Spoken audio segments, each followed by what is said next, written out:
I remember that day very well. Tobin was very upset. The reason for all this was Katie Mahoney, his fiancée from County Sligo in Ireland. She had crossed the sea and was so unfortunate that she disappeared as soon as she arrived on the other side. There had been no news of Katie for 3 months. She had $200 of her own money and another $100 from selling Tobin's old house and the pigs. She had boarded a ship to New York, but there had been no word from her since. Tobin searched for her everywhere. With only $4 and very little hope, I took Tobin to Coney Island, thinking the noise and fun might ease his sorrow. But Tobin could not be distracted. Joy only annoyed him, and his sadness stayed firm. Worried he might lose his temper, I guided him to a quieter part of the boardwalk. There he stopped at a small fortune-telling stall run by Madame Zozo.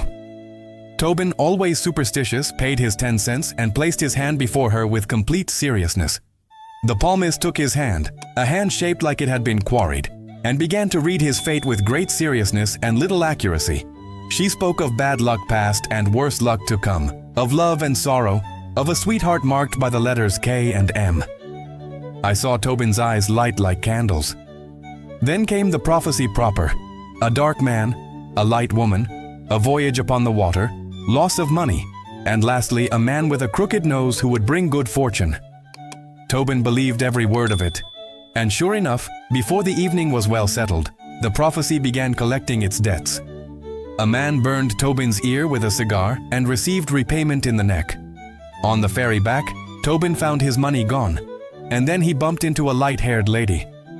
Tobin sat there, hatless and broke, piecing the signs together like a scholar of nonsense, while I told him that accidents require no magic to occur at Coney Island. He scanned every face we passed, hunting the final promise, the crooked nose that was to redeem the rest of the misery. We found it under a gas lamp on 22nd Street.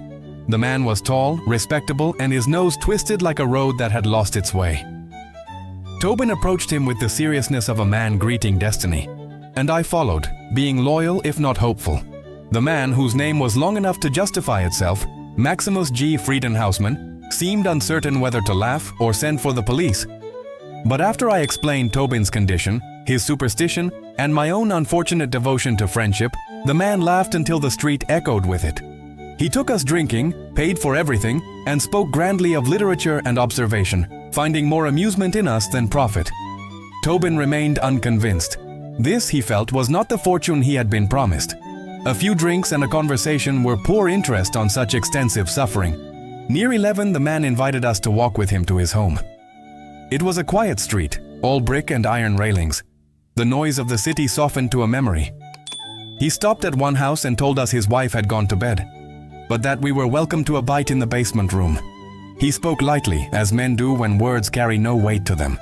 And then, as casually as one might mention the weather, he said the new kitchen girl would make us coffee. A good girl, fresh from Ireland, 3 months in America. When he said her name, Katie Mahoney, the night seemed to hold its breath. The door opened below, warm light spilling up the steps, and there she stood, thinner, tired, real, and looking at Tobin as though the world had broken and healed itself in the same instant. So it was the crooked nose brought the fortune after all. Not in money or magic, but in truth. And that is the story of the day Tobin met his fortune on Coney Island. If you enjoyed the story, hit the like button and don't forget to subscribe for new stories like this. Write your views in comments below. See you soon.